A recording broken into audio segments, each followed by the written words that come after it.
investigation, probing the unique qualities that mark those who disturb, challenge, and lead. It is the search for the original.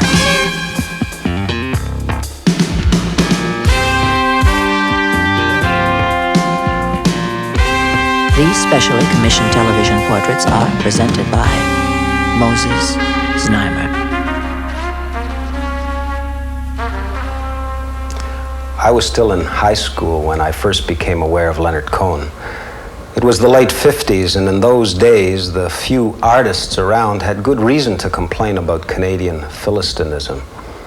In Montreal, the struggle was being loudly led by a lusty and charismatic poet, my teacher, Irving Layton. In his circle and by his side, there appeared suddenly a new wonderkind from Westmount. But as compared to his pugnacious mentor, the thing that was most noticeable about Leonard was a gift for compassion that made even me forget his well-to-do antecedents, and a talent for intimacy that charmed men as well as women. We're drawn to the truth. We're drawn to the truth when we hear it and when we see it, and we're hungry for the truth. And we're always surprised because the truth manifests in so many different ways, in so many different forms. You can hear it for a moment from your friend, you can hear it from your wife, you can hear it from your children, you can hear it a moment in a song on the radio. It's so precious when you hear it that you are immediately drawn to it. I tend to be wary of confining this expression of truth to one kind of activity, like artistic activity.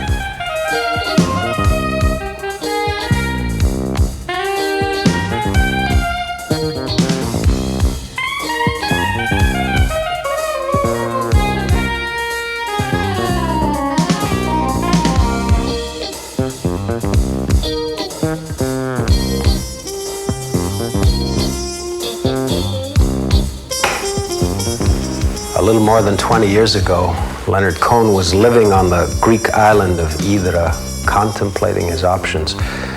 He was the bright new hope of Canadian literature, with 2 novels to his credit that had received glorious reviews, but he couldn't quite pay his bills. At the same time, there was a new music scene booming in America, and through, as he puts it, a combination of arrogance and inexperience, he decided to go to Nashville and support his writing by becoming a singer. Today he has just released his 10th album. It's called I'm Your Man.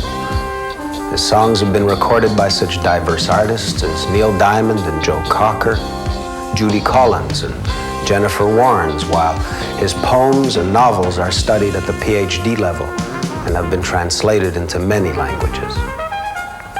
His music and wry observations have been embraced by millions the world over, particularly in Europe, where his clever, ashen, and ironic lyrics are heard as part of an honored tradition.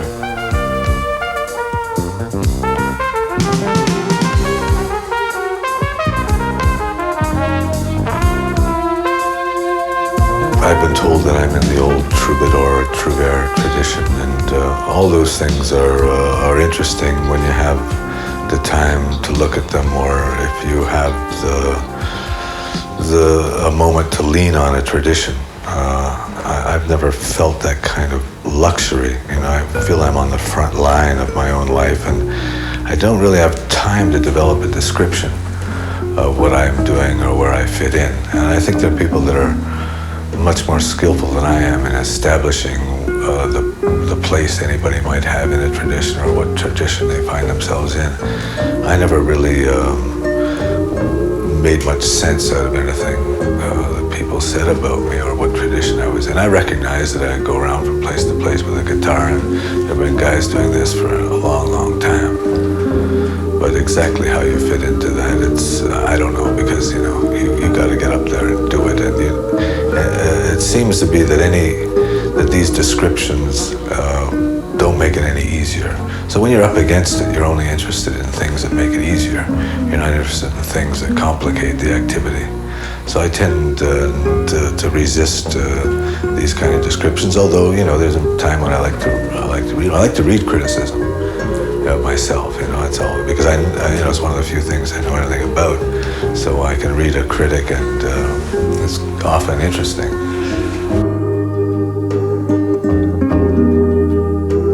I think our content is women, and we are women's content.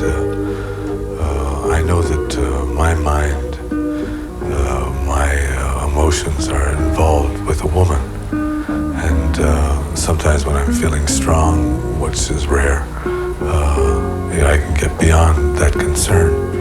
But most of the time, what I care most about is whether or not I'm being welcomed by her. And I think a lot of the time she worries about whether she's being welcomed by me. So we are each other's content, and we exist in that condition which goes all the way from grave discomfort to absolute peace and everything in between. But that seems to be what the activity of a man and a woman is. One of the things about getting older is that you stop whining. And one of the reasons you stop whining is because your experience conveys to you that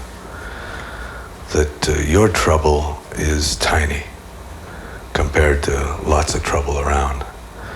And once you feel that clearly, that your trouble is tiny, and that there are people at this moment really being tortured, really being strapped to chairs, really having electrodes pasted on their bodies, that there are situations which are truly hellish, that thousands and maybe millions of people are in at this moment, then even though you do not wish to deny the truth of your own feelings, once you put your own feelings in perspective, then there's an invitation never again to whine about your own situation. So yeah, I've known a little bit of trouble.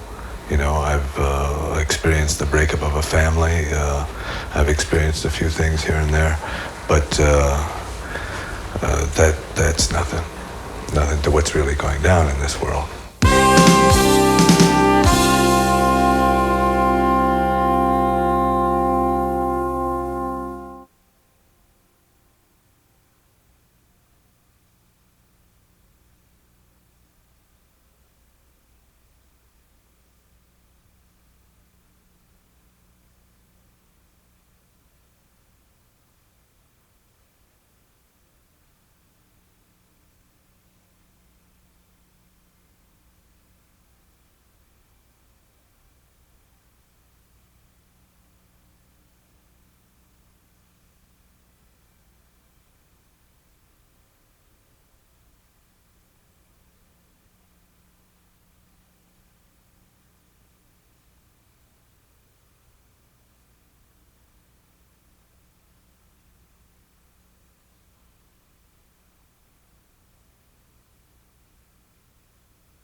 I've been very lucky because I've been able to make a living doing what I do, and although there are periods that are leaner than others, I've been able to make a decent living writing and making records and publishing books, and it was never really abrasive. I never really had to. I never came across mean-spirited people for some odd reason. And I've toured all over the place, practically every country in the world, and yeah, you do meet some some SOBs and mean people, but by and large, I haven't come across that kind of real abrasive experience. I'm not astounded at the various forms of aberrated behavior that is reported or seen. I'm surprised there isn't more. Considering what people are up against today, as I see it in the towns I visit, just walking the streets of various cities, I'm surprised that people are so kind and so compassionate and still so considerate, considering the kinds of conditions that we're living in today. I mean, they aren't that bad, I guess, but I don't know why people are. When I pull up at a stop sign in the middle of the winter, or a bus stop, and there are 20 people waiting out there in the cold to get their bus at 5 or 6 in the morning. I'm surprised that the social fabric is still holding, that they don't, pull me out of my car. I'm surprised that the thing holds together. I think there's a tremendous amount of goodwill in the United States, and I'm always surprised, as I say, that the thing holds together, that people are really as good to one another as there are. Of course, you can find cases, in many cases, of ugliness in a society with that range of activity.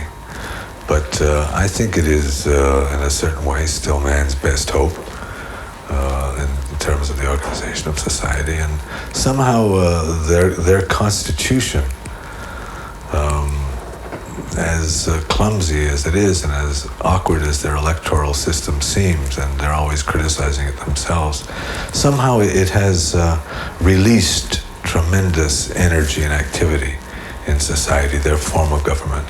And it's a very particular form that they have, but somehow it has produced an invitation for real activity. I don't know how that is. Ours in Canada our parliamentary system, which on paper seems better than theirs, and which, I'm not even suggesting we overthrow, but it doesn't seem to invite the population to the same kind of expression of energy. It seems to invite us to a somewhat more restrained response. You have television pouring in this message of abundance into the poorest areas in the country. Is getting this message. They're getting this message every day about this world, that they can't get their hands on. It must be infuriating. It must be a society that is really interested in taking chances with itself, to pour this kind of temptation into the living rooms and bedrooms of the poor. People must really be looking for it. This society really sticking its neck out. And it's got to be, one of the most revolutionary conditions that any society has ever gotten itself into. That's why I say I don't know why people stand for it. I was thinking about this war on drugs and how my heart, moves to a real reactionary position about drugs. And I think that, if we have an army and a navy and an air force, I'm talking about North America. Canada isn't threatened to the same extent yet, But there's no reason why it won't be, because the Canadian market is just as fertile for drug sales as any other market, I guess. But I think if I were an American, I'd go extremely right in this matter. And I think there should be real war against the countries that are supplying dope to America, because unless there's some really sinister conspiracy in high places in America, which I doubt, that is, that they want to destroy the black youth or the poor white youth. Unless there's such a conspiracy, I don't think such a conspiracy exists. Unless there is such a conspiracy, then what is happening is a real assault and a real attack on the future of the United States. And I think it's much more tangible than any other kind of attack that is being described in any political circles. I think this is a real attack, and I think it should be met with real force, and with the full force of the American armed community. So I would really go in and bomb the countries that are supplying drugs to America.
Midst of a vast and varied expression of music, and I think there's always good music. There's good wine in every generation, as the Talmud says. There's no way that you can keep up with everything that's going on, even if you wanted to. I don't even particularly want to, because I don't have any sense that it's important to me to know what's happening. What's happening, man? Well, I don't know. Search me. I don't care what's happening because the demands from one moment to the next are such that I don't really have too much time to try to develop a strategy or a large perspective about what's happening. I know that I'm embraced by the Absolute. I don't have to take care of that part of things. I don't have to develop a vision of the Almighty. I don't have to develop an articulated position on politics, Canadian or universal. I am already embraced by the Almighty. I am already embraced by cultures, many cultures. My work is to stay alive and raw to the kinds of voices that are speaking to me continually, and to turn them into a voice that I can understand and that I can cling to and that I can stand behind. So various visions and perspectives, strategies, they seem to escape me. And it's not a matter of this being a virtue or an obsession or an aberration. That's just the way it is. You know, when the level of suffering in any individual reaches a certain point and he can't deal with his own discomfort, then he's going to look for some kind of solutions. I don't think that any religious quest is begun with a sense of luxury. And I don't think any serious study is undertaken unless the being is broken with some kind of suffering, either physical or psychic. I don't think anybody undertakes a serious religious examination unless they've been creamed somehow by the world. And once that happens, and once the heart is broken, and once you recognize that the heart is broken, then various paths open to individuals, and very many different paths. And that's why we should never take a position from one path or another on the other paths, because the broken heart illuminates a path, and it's a different path for each broken heart.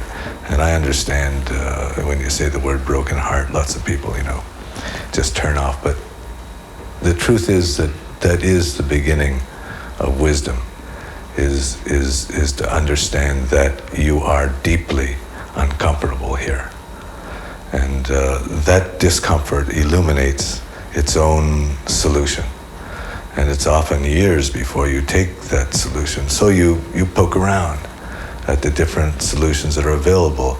It may be you come to the ones that are most familiarly articulated. Your own religion. Most of the religions around are pretty good for that.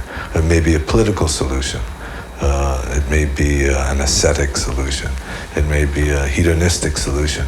None of us has the right to judge other people's solutions to suffering. I know that there are millions and millions of people in this world that go to church, in the evenings and in the mornings, and receive real sustenance from the liturgy, from the religious situation in their communities. And I don't think it serves anything to diminish a human effort in any category. So I could never take a position about where the truth is manifesting more clearly, more beautifully. The fact is that we are all embraced by the truth continually. And sometimes we know it, and sometimes we don't. I don't really know what vice is, I guess vice is the activity that you can't handle. We call that vice. Most of the things we call vice are just those activities that people, according to the conventional wisdom, should stay away from, because they really do destroy you. Some people have to go into those realms. A lot of them are artists, a lot of them are not artists. A lot of them are just regular people that want to bring an edge into their life, that want to attack boredom, that want to feel something a little deeper than the feelings that seem to be available through normal activities. So a lot of people go out on the limb. And some people send messages from there. Most of the news is bad that we get from that place. But occasionally somebody can use that precarious and dangerous situation to illuminate their own predicament and the predicament of others. And those gifted individuals and those courageous individuals And in a certain sense, those doomed individuals, because you're going to fall off somewhere down the line, they send back messages according to their own gifts and talents and skills. And these messages often help us. They touch us for a lot of reasons. They really touch us. And in a way, we all want our artists to go that far. And we want our athletes to go that far. And we want our soldiers to go that far. We want everybody that represents us, that protects us, that defends us, that champions the best in ourselves. We want them, and we send the message to them. We want them to go out further and further and further until they can't go any further. And we want to know what it's like out there. That's what makes a society great. That's what makes a society brave and courageous, is that people hear the will of others, and they hear that invitation to push further and further, and they go out and they tell us what it's like, and some of us even try to join them, and that's what the whole game seems to be about. You got to have both kinds. You got to have the people projecting that will, and then you've got to have this tiny minority who will hear it, who will hear the invitation, and go out there and realize the world that other people cannot realize themselves, and show it to them.